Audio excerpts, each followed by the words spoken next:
Siyabingelela bazalwane igama lika Jesu Kristu waseNazaretha. Thank you so much for joining us once again, bazalwane. It's a continuation of our previous episode. Sinayekela umpostoli uGobhozi.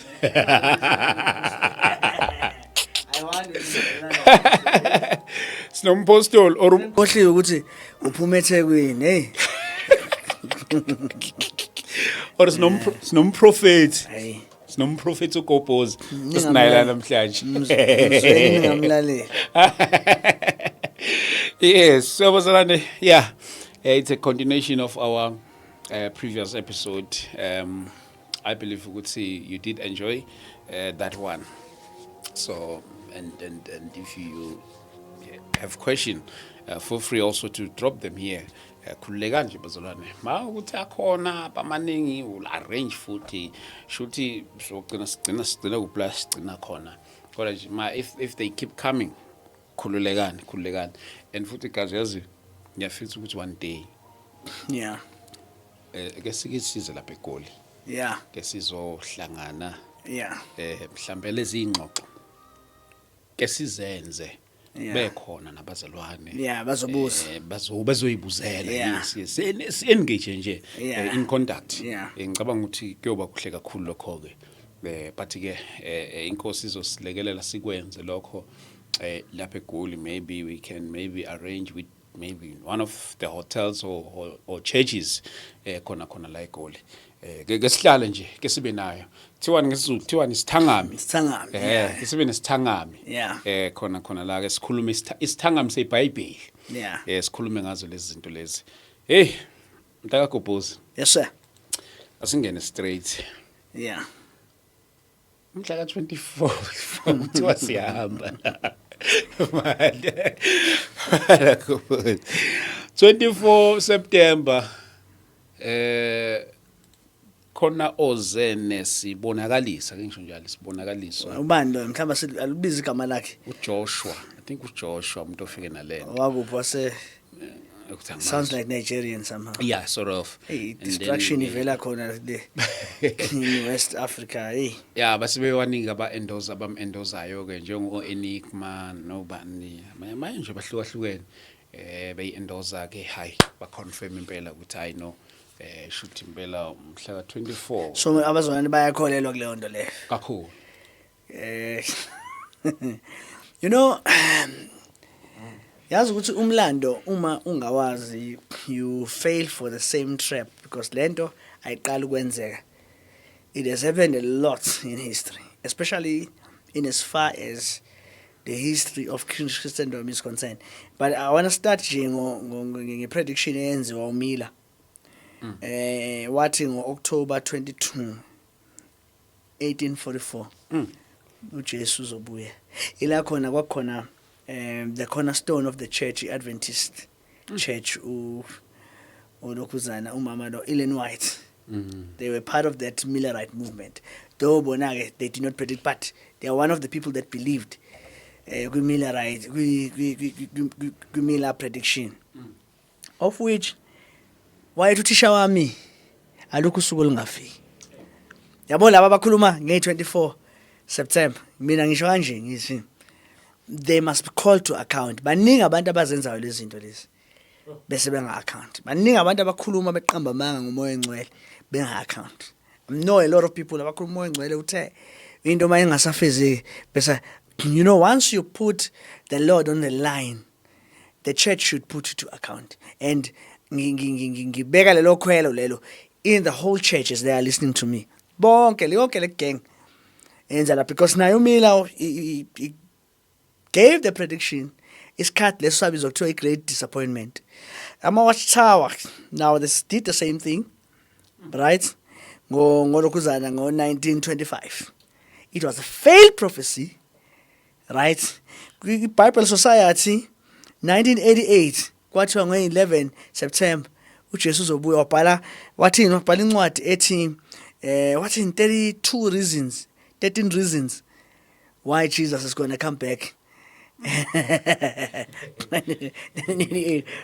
bayithenga abantu incwadi waba yilokuzana bathenga abantu incwadi waphinde futhi mayengafezekanga lento wathi abazalwane mina ngiphinda ngibona ngathi yangazi yangathi sengiyaqala ukukholeka lento uthi yazi once waba yikholwa ingqondo yakhe angazi yadungeka somehow because waphinda wabhala incwadi 1989 ethi 33 reasons why uJesu engabuyanga manje sengifeza ukuthi why manje engabuyanga baphinde futhi bayithenga abazalwane yabona ukuthi ingqondo yabo injani so mina ngithi we are raising a crop of believers that should call others to account khona umunye othe 1930 so nayo 1930 uyafika we will call them to account right these false all these are false predictions into abangeke bayibone leno nge 24 September yakhumbula ngo 2000 ngiyakhumbula ngo 2000 year 2000 ubezwa ngo Y2K abaresearchanga nokuthi yini Y2K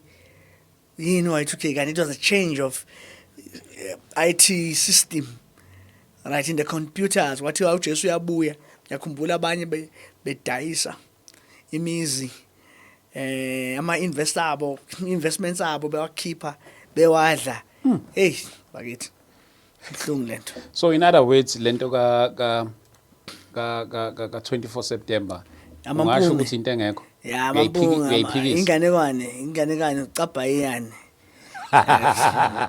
inganekwane nje it's grandmother's tale okubuza uJiyana athi umdlalo usheshela umdlalo usheshela uqinisile umfoka Jiyane umdlalo usheshela bayidlalela nje they're just kidding they're just playing you know but manje kubuza ukuthi umuntu ufike lathi mina inkosi ngitshelile ngibe ne vision ngibonile and umuntu uzokutshela ukuthi hey uNkulunkulu uzwangenzela a sign ukuthi ngibone ngento nje ethile okanye ngibona umzimba wami uphuma kimi as a sign of rapture njalo zonke lezi zinto yabo once mina once umuntu oqala wathi umoya ongcwele uNkulunkulu wathi kumina ngibona ivision ngivele ngibona ukuthi unamanga ngathi ngisondele la ngikho kuzala speak ngikhulume ngoba bonke abantu bazosaba ukukhuluma lento that person is a liar right kuphuze usho kanjani ukuthi that person is a liar all right let me draw you kuphuze sengibe nama guest amaningi ngabi lapha bethe abe nama visions yabo bonke labantu laba obalethela Enigma whoever who came here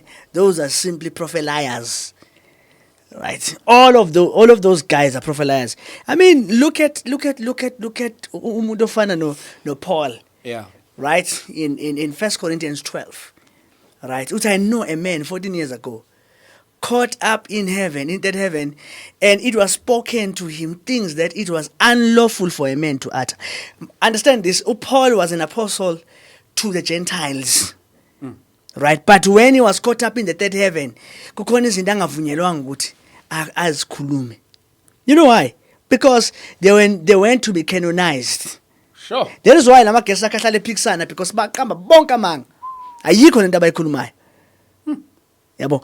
Let's come back to the Lord Jesus himself. Okay. The Lord Jesus, his basis, the cornerstone of the Lord Jesus was the scriptures.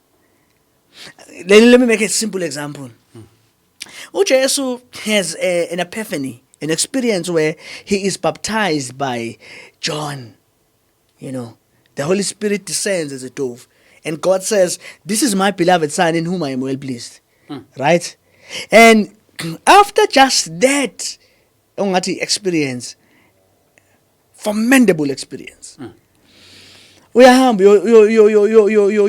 your test of Satan or your tempt of Satan in the wilderness for 40 days. And Satan, the first thing I'm tempting ngayo, is contrary to le kunyela phakathi papatis. If you are the Son of God, ukube ubu Enigma and the rest of the guys athuluda imsangano. Right? All these guys bebezothini hayi ngibe ne-experience umoya engcwele ehla njengesimo sejuba. No, it did not say that. What in? It is written. Kusembhalweni. Yeah, it did not go for the experience. Why angayanga for experience? It's because experiences change. But scripture is established and cannot be broken. Hey. So I would rather believe a man with a scripture than a man who just tells me of a pie in the sky. I don't want to hear your pie in the sky. I need to hear the scriptures, because it is the scriptures that cannot be broken. So manje kuBozi Manqhamuka, I saw a vision. You saw it for yourself. Don't share it with me. Yeah, othi ngenzele example omunye uzofika la athi umoya ngcwele wangitshela ukuthi ngingalifaki ibhluke. Omunye afika athi umoya ngcwele wathi ngilifake ibhluke. Akanankinga. Now the question is, who should we believe between the two? I think mhlambe sesengaba yilo othi umoya ngcwele uthe ngingalifaki. Both of them. Both of them we don't believe.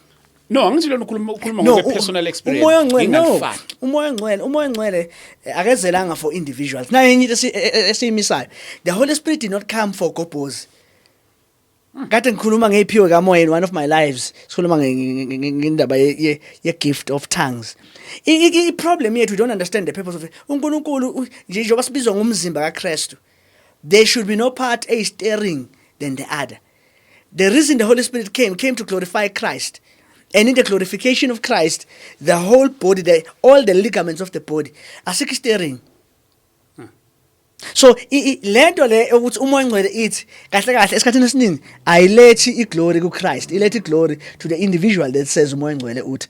Nangu enigma, iningi lenu you did not even consider Christ was not exalted, but kwasekuthiwa awu le ndoda ngconywa yona. I love that. Can you say that again? Exactly. Christ was not exalted. Christ was not exalted. Abantu abaningi abeza nalama visions lawa esikhathini esiningi, it's not about the glory of Christ. It's about how deep they are. Now, ngithi kuwena, can you imagine the Son of Man, the Messiah? uMessiah uyena okwakuzofuneka aboast athi mina ngibone imbono. No, not even once. Njalo my accusation abaFarisi, he would go to the scriptures.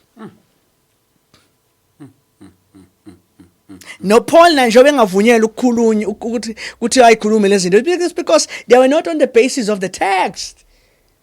Ingakho naye athi naye umuntu ongiqalayo kangikale according to what is written.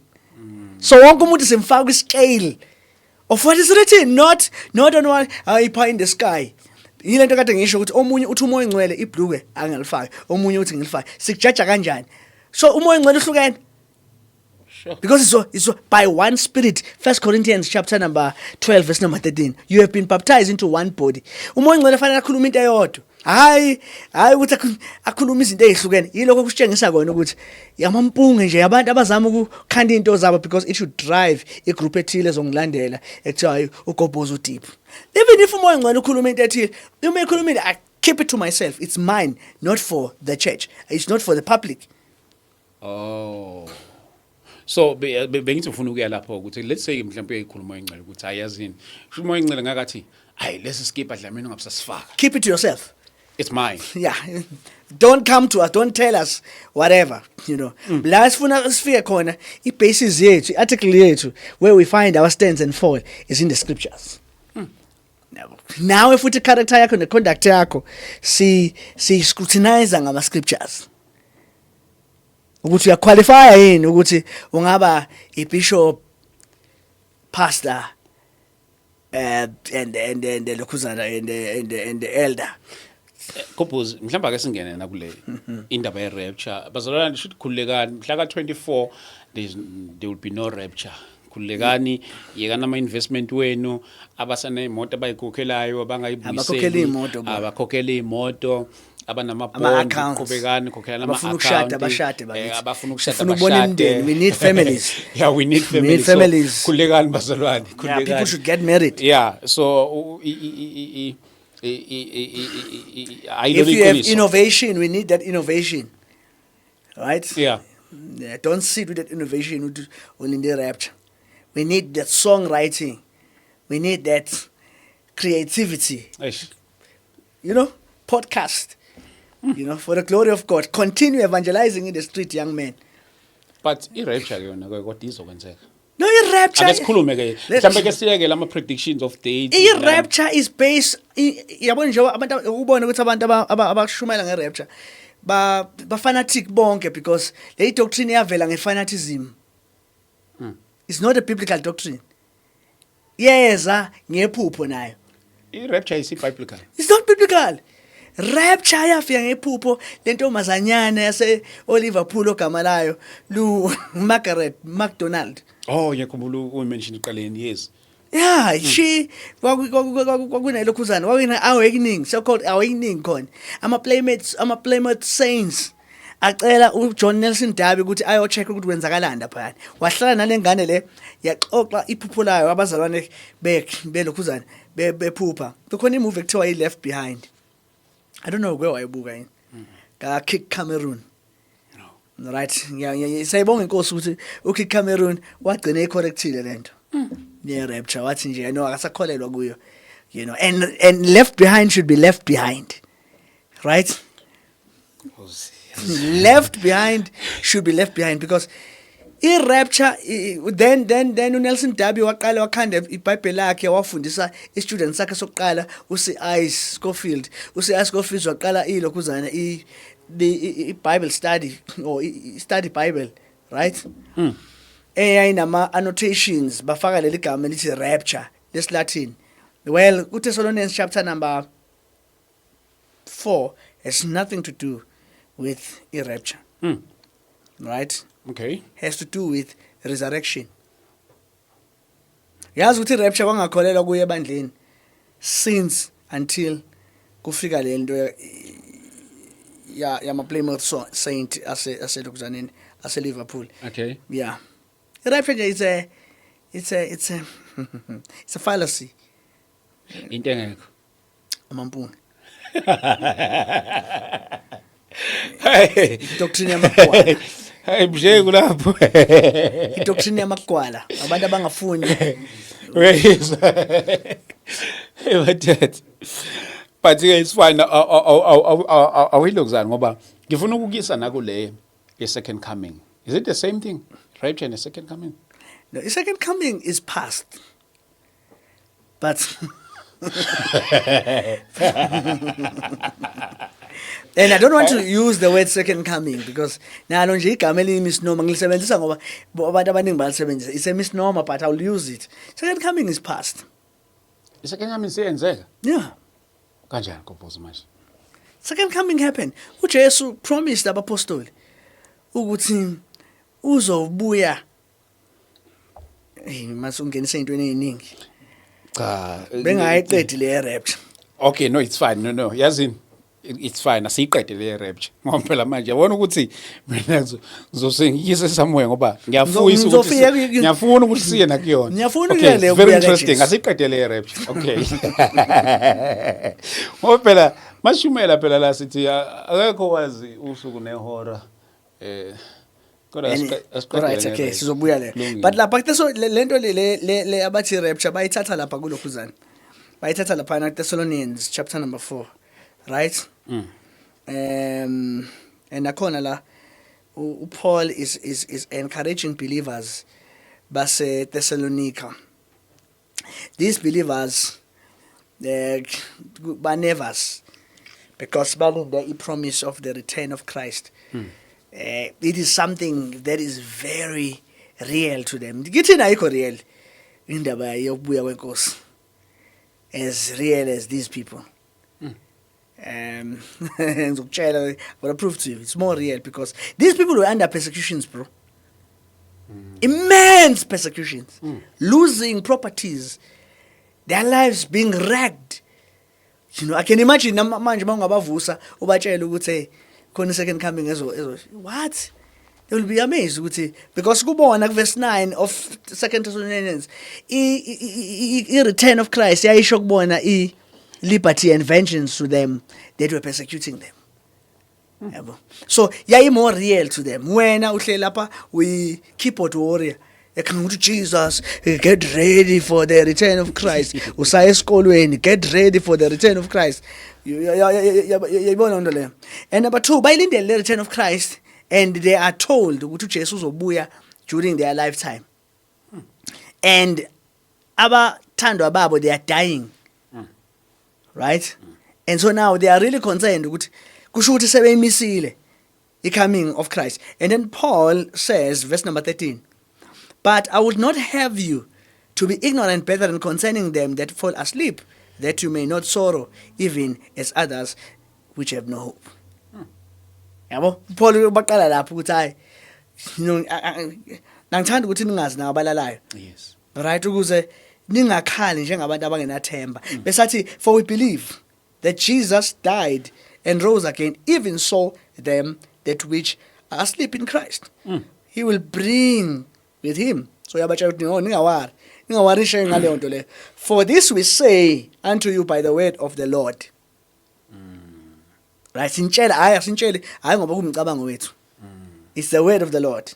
That we which are alive and remain, udwebele thina siphilayo. Hayi ukuthi uPaul akaboni lento yenzeka 2000 years to come. Uthi we who are alive and remain. So Paul is like, this thing is going to happen.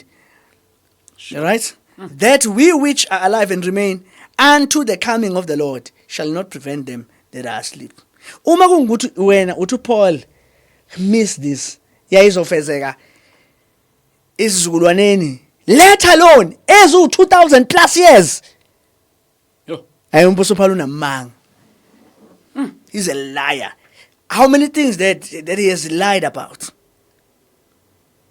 Because he says those who remain, but it's not Kubek. Okay. Yeah, right?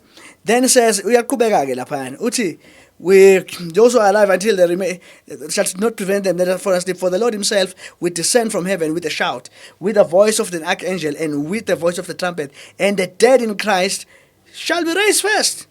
Then we, again we, Mshe. We who are alive and remain shall be caught up with the Lord in the air, and shall meet the Lord in the air. So shall be with the Lord. Then verse number 18, before ngichaza lelo caught up lo ngoba iwona lo engicabanga ukuthi rapture. Besathi, wherefore, now le point abafuna ukugcizelela bese ngibuyela ku verse number 17. Okay. Wherefore comfort one another with these things. Khumbula ukuthi ba comfortana ba under ama troubles. Their loved ones are dying. So ukube uPaul lento abacomforta ngayo bacomforta ngento ezokwenzeka 2000 plus years. Le comfort ibingaba in real. Imadat. Isikhathi singaka. 2000 plus years. Uthi lento izoduduza abantu. Eish. Mhlawumbe wayezokhuluma ngenye into bazalwana hayi asibekezeleleni sizofa ngelinye ilanga. But uthi siyantshela ngezwi lenkosi. We who remain, so it is telling them, comfort, it even says, comfort one another. So in context here, these people is giving them comfort. If then you tell me that this was to happen 2000 plus years, then Paul lied, then we should not rely on this Bible. Abantu abafana nomtakabani lo, but umtakabani lo, or skeptics, Christian religion, there's this guy who criticizes Christianity. Why umzalwane naye? Oh, lo trend go Facebook. Yeah, then it's vindicated in this case. Why do I hope? Why do I hold to the Bible? You know. Now, ngifuna ukuchaza lana ukuthi Paul here, as a matter of fact, mayakhuluma ngo caught up. The Greek word there is hapazo. Right? And leli gama leli alisetshenziswa in a sense of taking or moving. Yazi ukuthi ngingaba caught up njengamanje bukhona umuntu ose dining room yakhe omunye uya driver omunye ukuphi, but they are caught up with us in this conversation. So le gama it caught up hapazo lisetshenziswa in a mystical sense wathi omunye uqalile ugobhozi. Okay, let's prove it in the scripture. Ngifuna ukuthi ungifundele manje here. Okay. U1 Corinthians Paul osebenzisa le gama it caught up, yeah? Let's look at the book of 1 Corinthians chapter number 12. Verse number 1. And we want to see the gama lithi caught up. Ngifuna ungifundele. Corinthians 12. Yeah. Bazalwane bami. Verse number 1. Verse number Ngifuna 1. silifunde kahle. Now about the gift of the Spirit. Chapter 2. Ngithe first. Uthe first Okay, sorry. or second? Bengichecka wena uthi uhamba ngomoya yini. Yeah, ngiyabona phela manje. Uhamba ngomoya kodwa. Now kusifaka kuma gift. Sengifaka ama gift manje, yeah. I must go on boasting. Although there is nothing to be gained. I will go on to visions and Yeah. revelations And from revelation. the Lord. Yeah. I know a man in Christ who 14 years Yeah. ago was caught up Was what? to the third heaven. Ibambe kahle. Caught up. Caught up, man. Yeah. Yona lo haphazo loyana. Angibethe isingisi. Caught up in the third heaven. This man was caught up in the third heaven. This is what Paul, this is the word he's using. Kubeka. Mtaka malandela. Baba. Funda baba. I know that this man, whether, okay, verse 3. Yeah. I know that this man, whether in the body or apart from the body, I do not know. Uthi lo muntu But lona God akazi knows. noma he was in the body. Yangithi alibona le gama setshenziswa in the mystical sense. He did not know whether he was in the body or out of the body. Qhubeka. Was caught up to paradise. So the word hapazo is used in the mystical. Paul usebenzisa leli gama in the mystical sense. So those who were believers at this time, when they died, they went to dust. As Daniel chapter number 12, verse 1. Right? They were going to dust. They were waiting for a time to rise from dust. To be caught up with the Lord. And igama ithi air in the same way asebenzise ku-Ephesians 2. The prince of the power of the air. Okusitshela kona ukuthi lento was not going u-air. Kukhona amagama awu-2 wesi-Greek. Akhuluma ngo-air. Kukhona eromos osho the higher stratosphere of the air. Bese kuba khona u-air lo air. Air lo A-E-R in the Greek. Lo air usho the lower stratosphere of the air. Kusho ukuthi into ezowenzeka beneath, however mystical and spiritual. Okay. So the believers, mina ngifuna ukuyilethe ukuthi le nto ye resurrection nayo izodinga isikhathi sayo ukuthi ngiyifundise siyakhe from the Old Testament to the New Testament so that you can understand it pretty well. Then we come to 1 Corinthians 15. Because of 1 Corinthians 15, Paul is quoting a lot from the Old Testament. And Paul is a Jew. And the expectation here resurrection. Yeah, expecto isizwe sika-Israel, not abantu bezizwe. And abantu bezizwe babehlanganyela kwithemba lika-Israel. There are scriptures akhuluma nge-resurrection. Ileli verse enhlaleni libheda. U-Ezekiel chapter number 37, isigodi samathambo omileyo. Bathi prophet esimeni sakho. That verse has nothing to do with prophet esimeni sakho. Kuphoze ushaya injumelo zethu ke manje. It's ngamahlathi. That jeez, ngcono siye kulona ngoba phela asekulona. Eshumela ngakho boss ufuna ukuthini. Hayi, asilifunde. Oh, Yilento esiyibiza ukuthi ukubhaka amasi. Baningi abantu ababhaka amasi. phela sibese Bese maniqeda lapho nithi baba ukhulume kahle ngezwi lakho umuntu ebheda. Hey. oh, phela sishumela No, ngalo. Ndodana umuntu, prophet. Prophet. Oh. All right. Asibheke ukuthi uthini la mighty dude. Iyayichaza. Angazi mina mhlambe shawa illiteracy. Kuthi South Africa, by the way, this is very sad. Kuthi South Africa which one? 43%. They cannot read for meaning. That's very sad. There are many schools, but people tell they read, but they cannot read for meaning. When you hear a person reading, so this makes me understand why they never shumael. Umuntu avela dwebe. The context is in what you read. Buka. Aspera 37 ne? Yeah. Buka uthi asifuna ngeservice 37. Ngibheka ukuthi iyayichaza lento le. Ngicela ungibhekela ku verse number 11. 11. Okay. Iyayichaza angizukuya kule ndaba le because niyayazi ngihlale nigcina kuyo but angifiki ku verse 11. All right. The valley of the dry bones. Verse number 11. He said to me, Yeah. Son of man, these bones are the people of Israel. These bones are who? Are the people of Israel. Absolute. I don't know why ngafiki le part le. When it prophetess sakho. This is the application of the text. Oh. The bones are, because this was a vision. The bones are the people of what? Of Israel. Kubeka uthiwa lapho. Iyachaza le vision, yeah? These bones are the people of Israel. Yeah. They say, our bones are dried up, It's them. and our hope is gone. That vision is reflecting on Israel.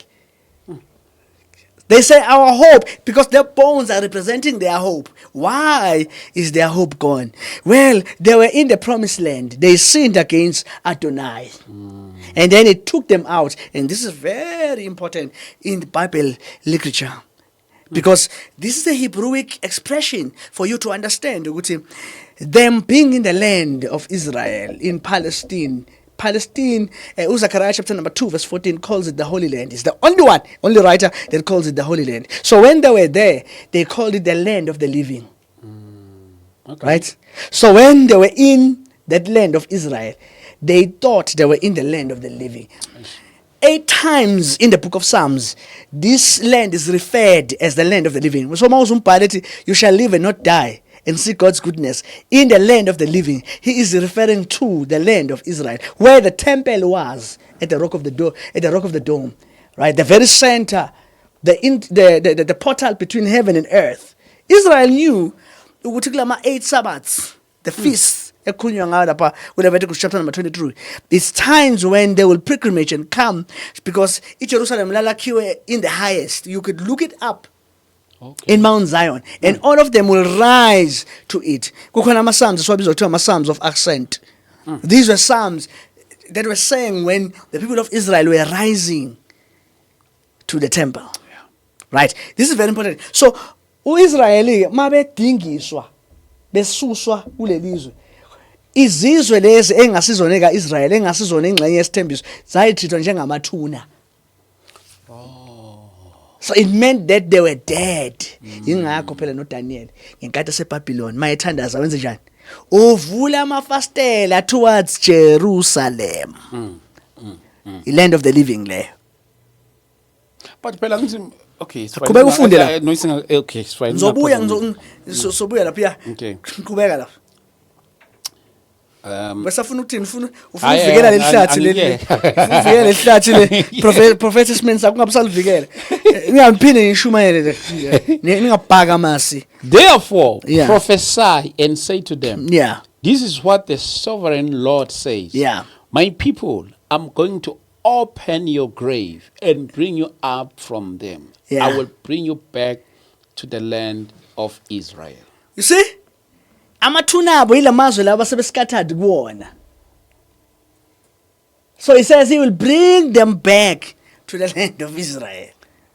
That was the essence of that vision that Ezekiel saw. Now, theological Paul isebenzisa phrase "en Christos" 127 times. You know what Paul is trying to suggest?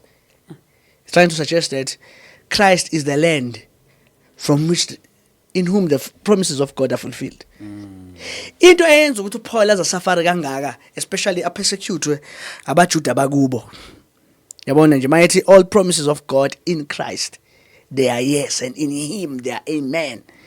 Lokho kokubenza ukuthi bathi lento silinde kangaka uthi wena seyifeze isiyabonakala, is realized in Christ. What are you saying? Hey my dad. Mina ngifuna ukutshela ukuthi we as believers right now are already caught up in Christ. Okay. Just to cut the story because sizoyenza seminar la ngizoyichaza khona yonke into. Let me just cut the story short. We are already caught up in Christ. Believers of this age, in the kingdom age, are already caught up in Christ. We are in the very presence. The tabernacle of God is already among us. We are not searching. Ungezwa intshumo zama-Nigerian, ama-dimensions, all that in potion. No, man. We have come to perfection in Christ. Just figure this your own. Oh, my dad. We have already come to the city of God. But we don't realize this because it looks this is misreading of the text, not realizing what the promises of God are already fulfilled in Christ.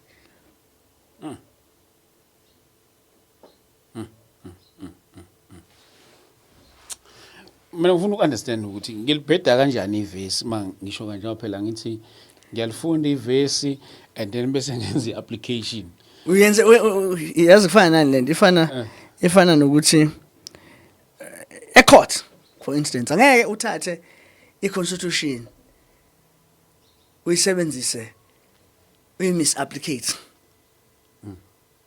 because inama clauses angithi ngeke uvele nje umuntu uboshela icala le rape bese wena uthi hayi mina ngiyake inspired ukuthi ngikhulume ngokuthi icala khona amacala uthola ukuthi awatholakali kwi constitution or ku legislation no they are not legislated kuthiwa ama case laws but there's something to reflect on iBhayibheli lakhe kanjalo yabo leli verse leli it's legislation into ngeke utemperishe ngayo because izisho njengoba uyifunda amathamba represent uIsrael. You can't find any inspiration apart. The verse cannot mean what it didn't meant to the original hearers.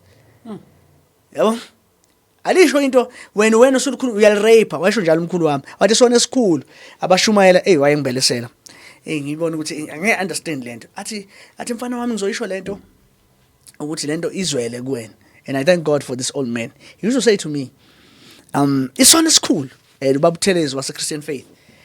He used to say it's on a school esenziwa abashumayeli ukurape iBhayibheli athi nje ngobhozi ngizoyisho lento ngifuna ukuthi izwele la kuwena yabo because uma kungukuthi iBhayibheli ishenye into wena uzothi uthi lisho lokhu uyalirape uyalivalulate. You must allow contextual reading. Right? It cannot mean what it didn't mean to the original hearers. That is very critical to understand. Finally, into Antichrist. Wena qale enye inkinga manje. No, namhlanje sikho comprehensive sigala nje lapha nalapha. Lento ye-Antichrist yabona ama-dispensationalists ashela ukuthi Antichrist uzophuma eJerusalem amanye Trump lento ethi type-plot interpretation khona umunye angemtshela la esebona lo ubani uPutin njengoba kade efike e-USA kwathiwa nasi inseka. You know the type-plot hermeneutics there. Yini Antichrist 666 Antichrist. Thank you for asking those questions. Thank you that you are asking them. I'm happy. And thank you for inviting me in this platform where everybody will be hearing. Thank you. Now, let's talk about the Antichrist. Yes. Antichrist is past. How? There is no Antichrist in the future. Mana kuphoza. Antichrist we past. Yeah, it's in the past. How? Njoba mase okay, it's fine. Ngona usifunda iBhayibheli hamba laphana yeah lapha ku 1 John chapter 2 verse number 18 bese ngiyachaza ukuthi yini Antichrist. Yeah. 1 John sekuze kwaba khona nomshengo. Sakubingelela mshengo umbingelele umshengo. Mshengo sakubingelela. Ukhuleke mshengo ukhulume nje ungabi thatha ukuthi asikho e-studio seklasini. 1 John chapter 2 verse number 18. 2 verse 18. Ngifuna uyifundele wena ungathi hayi ugobhozi hayi ngifuna uyifundele wena yeah. Warning against denying the Son. Yeah. Verse 18. Verse 18, yeah. Dear children, yeah. This is the last hour. This is what? The last hour. John is seeing his time as the last hour. He's not seeing another time as the last hour. What this? The current one. The current. Angithi uJohn okhulumayo. Yeah. This is the last hour. Qhubeka. As you have heard that the Antichrist is coming. Yeah. Even now, many Antichrists have come.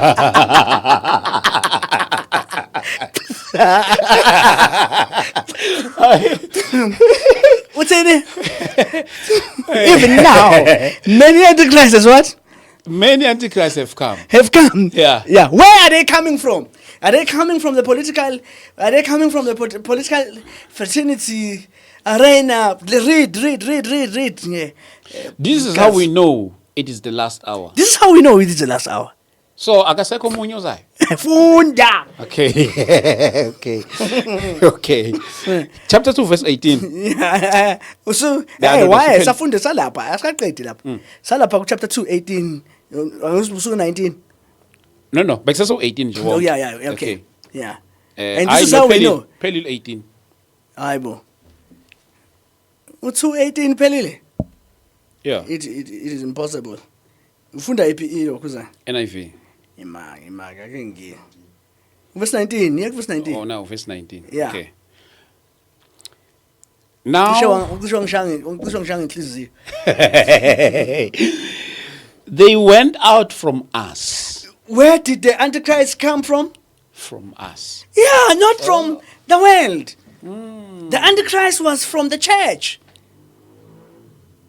Oh.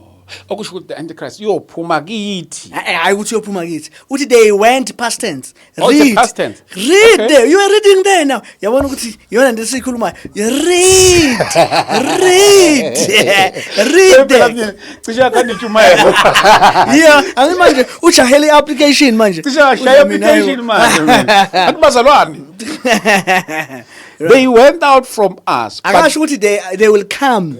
Uthi they went out from us. from us. They came out from us. But Yeah. they did not really belong to us. They did not really belong to us. For if they had belonged to us, Yeah. they would have remained with us. They would have. So the Antichrist did not come in the way Jehovah somewhere. Uthi uphume ba past tense baphume phakathi kwethu. Awuya chapter 4 except define ke Antichrist. Hey, Chapter 4. verse 1. Oh, John. Yeah, John chapter 4 verse 1. Yazi wakwathi umfowethu wasokhozini ngimkhohle igama lakhe. Lo waye drive ishow ethiwa ulibo lokuqala Omsho. Nomhlongo. Wathi umhlongo ilanga ngizwa ngishare wathi hayi gobhoze ngathi uNkulunkulu uzogcina isikhathi eside ukuze ngoba siningi izinto esisishumayele isikhathi eside. Hayi khona. Hayi ke khona ishumele kakhulu. Yeah, shout out to him. Right, let's read First John chapter number 4. Yeah. First John chapter number 4 verse 1. Yeah, verse 1. Dear friends, Yeah. do not believe every spirit, Yeah. but test the spirit to see whether they are from God. Yeah. Because many false prophets have gone out into the world. Have gone out past tense. Have gone out into the world. Yes. Then uJesu ayekhulumile lapha ukuthi there will be false prophets. Yayisenzekile. In the time of John, many false prophets have gone out of the world. Right? And namhlanje I want to just say this. But abantu ngiyayithanda controversy. This is not controversy. This is the truth. I don't believe that there are false prophets today. Manje laba ababuyele ngaphandle. Phela if there needs to be a false prophet, there needs to be a prophet. And this is not a time of the prophets. Hey, So the time of the prophets have passed. Mana kubuza. Wona uqala enye inkinga ke manje. Inkinga enjalo siqala ke manje. It's a new problem. A problem. Can of them after can of them. That's a new problem. Uthi wena we asinama ama false prophets Yeah. because asinaba prophets. Yeah, the age of the prophets have passed. God at sundry times and in many ways spoke unto our fathers by the prophets. Has in the last days, Paul, the writer is saying we are in the last days. He's talking about his generation. Has in the last days spoken unto us by his son. How does God speak to us now? His son. Through his son. Yeah. Lezi iphiwo lezi siphiwo zona izifunctiona kanjani? Let me just say this. This is not the age of the prophets. So our prophesyings, you need to hear this. I'm going to use this word loosely. Our prophesyings is not foretelling. It's forthtelling. Okay. There's a difference. So we are not foretelling. Why are we not foretelling? Because Christ has fulfilled everything, and Christ is everything. So we are foretelling him. We are showing forth his beauty. That is why laba prophets laba the prophet lyings and necromancers, some of them I don't even call them prophet. They are izangoma because bachitha isikhathi. They don't even have time for discipleship. Yabo? Umuntu anmise iservice nonke nilandize enkonzweni and you are here to be edified. Right? Avela athi wena igama lakho ushabalala. Why ungavelanga wakhuluma noShabalala yedwa? Because la sonke sizele uzo edify as the body. Yeah, prophet nje usenkonzweni. That's not prophesy. That's not prophesying. That's necromancy. That's necromancing. It's sangoma ring. You're wasting our time. Last zele uzoba edified together. Njengoba ngishilo eqaleni, umzimba, we are called into a community of the new creation. Umzimba, lo ligaments onke kufanele ukuthi anourishwe, hayi one person. Uma kungukuthi you say you have a word for a person, why don't you shut the service, speak to him? Why do you waste our time? No, angithi phela sisenkonzweni sonke lana uyabo. So Yeah, good one. Yeah. Sizele uzokhonzwa sonke. I love that. Sizele uzokhonzwa sonke. Why then do you focus kuShabalala? Fanele phela uma kungukuthi ke ukhuluma noShabalala vale inkonzo ukhulume noShabalala. You know why? Ngizokutshela ukuthi why ufuna ukwenza yonke la shenanigans. Yazi you know why? Because ufuna iglory. Ufuna silokhu sithi prophesy papa. cha. Ufuna ukuthi sithi prophesy papa. Bese silokhu sithi wait. It's not the Holy Spirit. The Holy Spirit, the Bible, God is not the author of confusion. Go and read 1 Corinthians 14, mawukhuluma operator. If you really want to operate, akusiyena umuntu oyedwa. Kuthiwa 2 or 3 balindani. But when you are the giant, ekhuluma nabo bonke abantu. You are not edifying us all. You are speaking to this one person and thina ke iyadla inkosi idla ukudla kwayo hayibo iyadla inkosi idla ukudla, and all of us are looking at you. We are not praising God. And lento unfortunately we as Africans come from the culture of sangoma rings, and izangoma mayiphehla ngithi zithini vumani bo bese siyavuma labantu lama beprofeta esikhathini esiningi bathini, can I prophesy? Prophesy. No, so the glory is not coming to Christ. The glory is coming to an individual. The purpose of ministering. Yabona uma ngime phambili, when I stand before people, this is very critical and very important. When I stand before people, I'm like this instruments that we are using, right? They are amplifying two things. They are giving an image to the people that are listening to us and amplifying our voices. And laba basilalela bazi nokuthi ivela kuphi yakhiwe yini, but they hear our voices, they see our image. That is the preacher. Okay. The preacher, the purpose of the preacher. A preacher is a proclaimer. Yeah. Is an exaggerator. Yabo, fanele exaggerate bani? Christ. Abe njengespeaker. Njengoba uPaul esho lapha ku 2 Corinthians chapter number 3 uthi we preach Christ and you as your servants and ourselves as your servants. In other words, thina sifana nje igama eli strong lapha it's a word doulos elisho bond servant, the lowest of the lowest. So we seek to amplify Christ, not ourselves. Oh. Manje mina let's say ke ngiyaprofetha kodwa ngisho ukuthi ke can I prophesy? No. Uprofetha kuphi? No, uprofetha kuphi? Ngoba uma njengoba ngisho uma kungukuthi unezwi angiyasho nje, I'm just saying loosely. Uma kuthiwa unezwi for uShabalala, hamba ukhuluma noShabalala privately. Don't angeke umoya ngcwele ayenze lo nto leyo. Umoya ngcwele umsebenzi wakhe uglorify uJesu. Right, and to build a body. Kuthiwa zonke leiphiwo lezi zisebenza to profit with that. Iphiwo lezi zisebenza ukuze wonke mechanism of the body ibe nourished, not one individual member.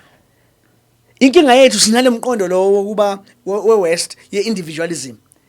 The letters that were written, the lama letters out 22, they were written to the church, not the individual. And my parallel individual ukuthi ifocus to the church. And into uPaul ayitshela uTimothy ukuthi ayenze uthi akenze ini public reading of the scripture, not prophesying. Oh, I think it's slow nje on its own. Ihloko on its own. Prophet. Exactly. Because phela angithi phela masuke senkonzweni mhlawumbe umoya ongcwele vela khulume something kumina ukuthi hey bosibanibani kunengozi ezayo kuwena kusasa. Ngibize phela lo muntu loyo. Mdonsela eceleni. Makungukuthi ngempela yaphuthuma. Kuthela eceleni mzalwane. Kunento kanje. Okusho ukuthi prophetic should ayikho wrong, i-right kuthi imeli yeceleni kumuntu. Usuyayivuma manje. Well, njoba ngisho ukuthi like I'm saying, well, as well as sibeke as a mitigation, yes, speak to him privately. Yabo, gcine lapho. Uma kungukuthi it's that agent. Yo, bazulu bami, lapha emakhaya sihleli naye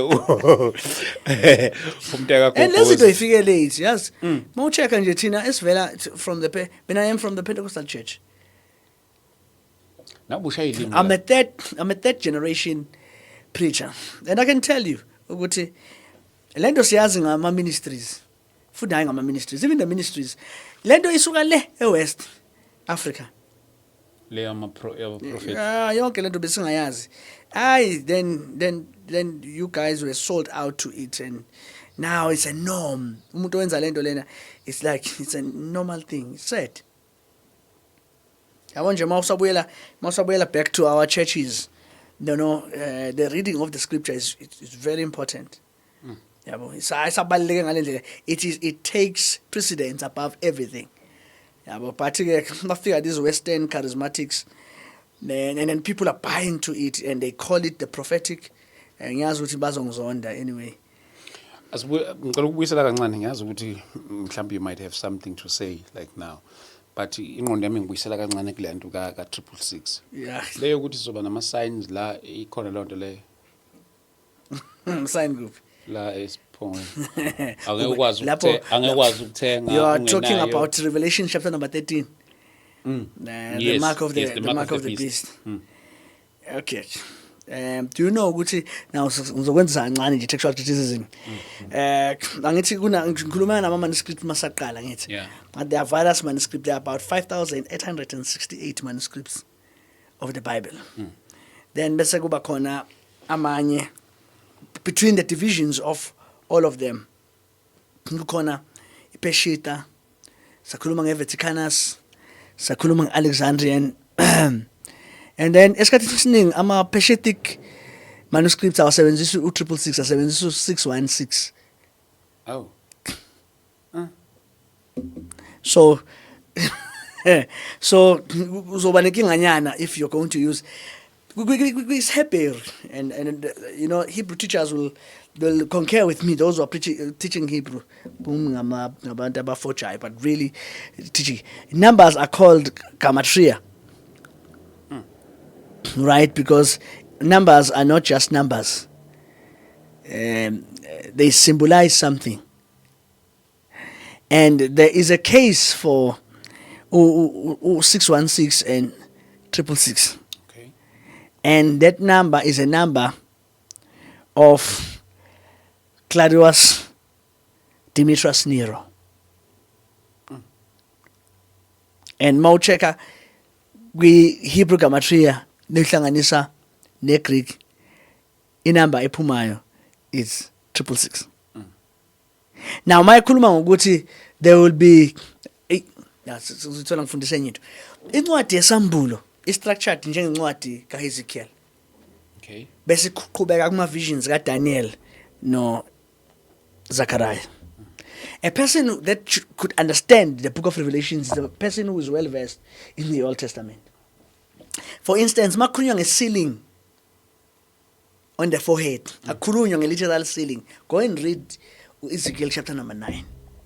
Before we destroy Jerusalem in 586. Kuthiwa makasile. Okay. That was not literal sealing. Ukuthi babesilwa ngempela. That is symbolical. Right? Because uNero sesibuya ngapha kwi-New Testament wayefuna ukudunyiswa beka statue sakhe. So those ekuthiwa bafakwe uphawu lakhe is those who succumbed to the worship of the empire. u-666 is in the past. Yeah, bakhona abantu abazama ukuforja, you know, indaba 666, ama Luciferians and by the way, all these movements avela from the misappropriation of the text of believers. Nothing much. Sure. Indlela ombuka ngayo ngathi amakamera ngasondela azume in ubuso bakho, right? Yeah. Cha ngilalela impela ngiyathuka lezi zinto eyisho phela Khumbuzi ngiyathuka ngempela izinto eyisho ngempela. No, Christ has conquered his enemies. His enemies have been put. Incwadi yeSambulo is a very beautiful book. Yazi ukuthi ngiyayilalela abanye beyifundisa ungathi ufunda yabona thina sasikhula sibukela ama horror movies. Hey, yabona abanye mabefundisa incwadi yeSambulo ungathi horror movie. Kanti the book is very beautiful. I mean, Revelation chapter number 1. Right, John Calvin ngokuthi avele angayithindi. John Calvin wavele wabona ukuthi hayi, I'm not going to touch it. But a person that I love so much, Martin Luther, one disappointed in this case. I love that book. It's a bogus prophecy. Azange naye wavela ngathi into engafanele ifunde. But it's a beautiful book. The opening of the book of Revelation chapter number 1, verse number 1. The revelation of Jesus Christ, which God gave him. Isambulo sika Jesu Christ is a revelation portending to be of Jesus Christ. It is the revelation of Jesus Christ, which God gave him. uNkulunkulu yise wamnikeza to show his 7 things that must shortly, nakhona hayi ukuthi zazizoba fulfilled, a long term entitles, shortly come to pass. Prophetic ukuthela phana were to be shortly come to pass. Na abantu abaningi babefundisa incwadi yeSambulo bafuna o666 izinto ezindize emoyeni. Yabona once wafunda le ncwadi leyana wangasithola iSambulo sika Jesu Kristu awufundi wona. I-theme yale ncwadi leyana, in fact, I'm going to pick it up for you. Very nice. Yeah. I-theme yale ncwadi mangathiwa nje I give it a theme, so umfundi mhlambe ongakaze ayifunde le ncwadi, I'll just give you a theme. Okay. Akunikeza itheme yayo. Njengamanje in one of our home cells ngibathembise siku chapter 1, bathembisa ukuthi nizobahambisa from chapter to chapter. This is a very beautiful book. Okay. Right. Laphana ku Revelation chapter number 11 uverse number 15 wakhona uthini? Okay, athi ngivule ke. This is the theme of this book. Revelation 11 verse number 15. Revelation 11 verse 15. Sidle ibhalo bazalwane. Yafanele idliwe. My taste emlonyeni zisawa kodwa mayingena emzimbeni ziba sweet. Yeah. The 7th angel sounded his trumpet. Yeah. And there were loud voices in heaven which said, "The kingdom of the world has come, the kingdom of our Lord and his Messiah, and he will reign forever and ever." Yeah, this is the theme of the book of Revelation. The kingdoms of this world have become the Lord, our God, and his Jesus Christ, and he shall reign forever. I-purpose kaNkulunkulu ultimately ukuthi umbuso wakhe uinvade umhlaba bese ayabusa. Njengalokho Habakkuk esho, the earth shall be filled with the knowledge of his glory as the waters cover the seas. Azungibuza enye into usuphendule enye into bengayithi zokubuza yona. Bengithi zokuyisa nje nakuyana kule ndaba ye sound of the trumpet. Yeah, so the last trumpet was sounding the victory of Christ and his overcoming of enemies. But I think abazalwane bam lapha in Christ Really Church, they're going to enjoy this teaching very much, because I'm going to take them from the book of chapter 1 to chapter 22. Very nice, very beautiful book. Manje kufuze ngazi mina manje laba basemathuneni ukuthi makhala licilo ngoba uvuka. You know, the people that were dying prior the coming of Christ, babe semathuneni, but when Christ returned, ukuthi nje ngisazodonsa namanye ama documents kuningi sasofundisa la nama proof sazo approve ukuthi all these things really happened. Abasemathuneni bavuka. I-first indication. Akusinto ezokwenzeka. Akuyona into ezokwenzeka. Ange- In fact, you and I as believers don't die. Mina nawe asifi. Right? We put on immortality. Uyabona nje ubaba Gumbi is not dead. Right? A transition to glory. Oh yes. So akasayi ukulinda in Sheol or Hades, the place of the dead. He has went to glory. Ukufa sikade wanqotshwa. In fact, we are surrounded by the witnesses. Right? Because the believers in Christ don't die. So ofe ngakholwa yena usesogweni manje. Ofungakholwa is already perished. Yeah, they are done with. They are dust njengo Adam. Angithi uAdam oqala bonke bayafa. Adam wesibili bonke bayaphila. Awu madoda. Ngokuba uAdam oqala umhlabathi banjalo nabo umhlabathi. Adam wesibili okamoya uvela ezulwini banjalo nabasezulwini. Ngokuba uAdam oqala waba umphefumulo ophilayo. Adam wesibili waba umoya ophilisayo. Akusiko kamoya wokuqala kodwa owemvelo bese kuba okamoya. Right? So when we receive Christ, we receive eternal life. Eternal life is promised to those who believe, not to the unbelievers. So Evangeli brings immortality to light, as Paul writes in the book of 2 Timothy chapter number 1 verse number 9. So immortality, the two things, it's life. Eternal life, into ngiyiphatheka manje.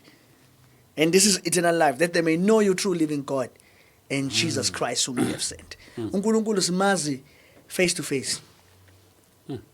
Oh yeah, Kopos, I don't believe. Are you saying uNkulunkulu simazi face to face? Yes. Believers, you and I, in Christ, know God face to face. We have something better than Moses. Abantu bafuna ukufana noMose. uMose wanted to see the glory of the Lord. Exodus 32. Wanikezwa ibheke. John chapter number 1, verse number 18. Uthi, no man has seen God at any time, but his son who is in his bosom. He sees him face to face. Bese kuthiwa indodana iyona emambulayo kithi. Awu madoda. So indodana is the one that has revealed the face of God to us as the Father. So sesiyambona face to face. Mshengu mhlawumbe awunombuzo lapho. Ngakuvalela. Ngakuvalela. Awuthi khungathekile.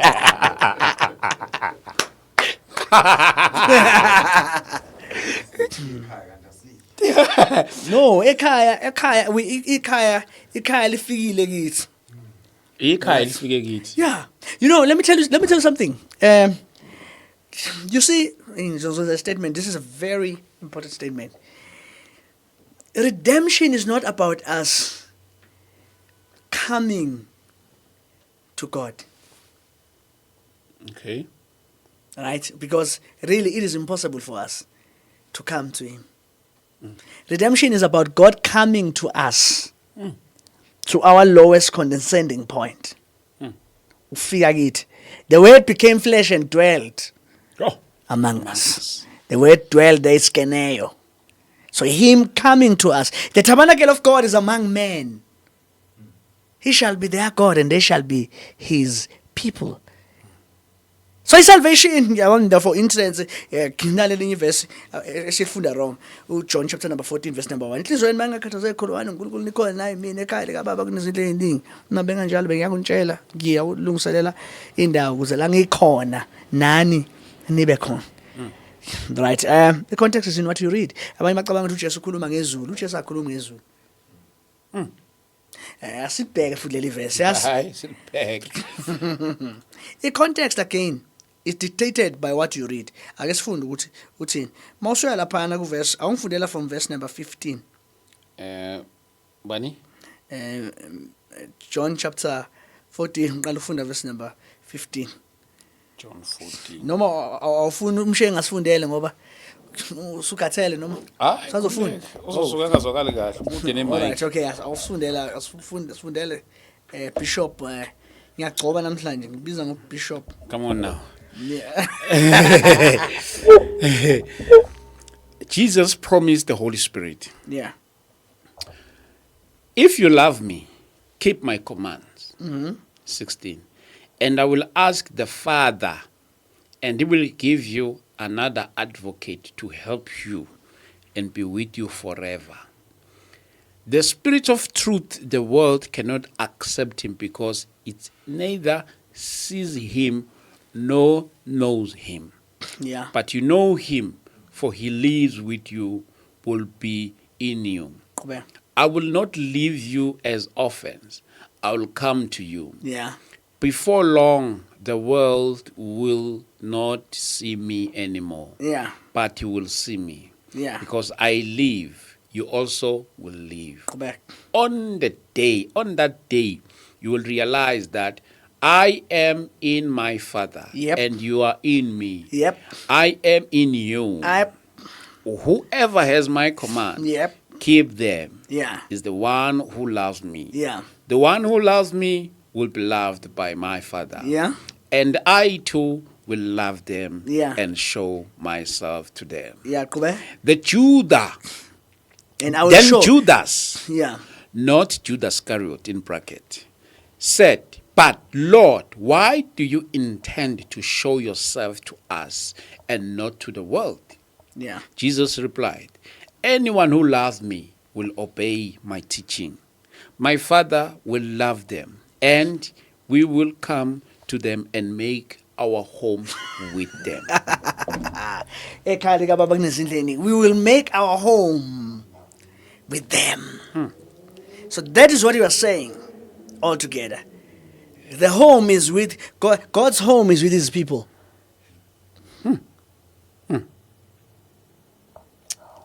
Okay? That is why we don't invite him. Oh Lord, come. Woza wehle phakathi kethu iba. Hlala kithi. Hlala kithi. In fact, uma sihlanganyele kahle kahle uyena oyi-host. Thina ithina singama guest. Yabo. Manje thina sine pride sicabanga ukuthi ithina si-invite yena. Kanti yena o-invite thina. And as understand noma sicule simenyiwe namhlanje ukuza kuye. Hayi ukuthi ithina simmemayo. I-pride leyo. He is the one that has called us. So we should appreciate the fact that, Lord, thank you for welcoming us with the saints together with you. Oh. Bazalwane bam.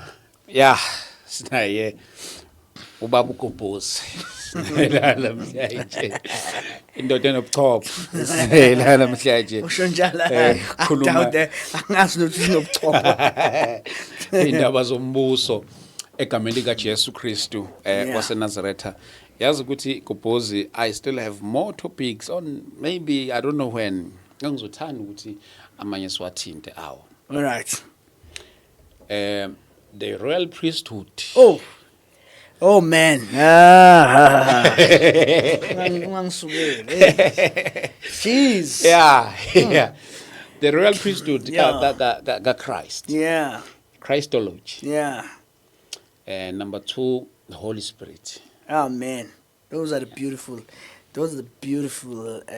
topics that the people of God need to know about. Yeah. We must write that down. We must write them down so that one day we'll organize another day.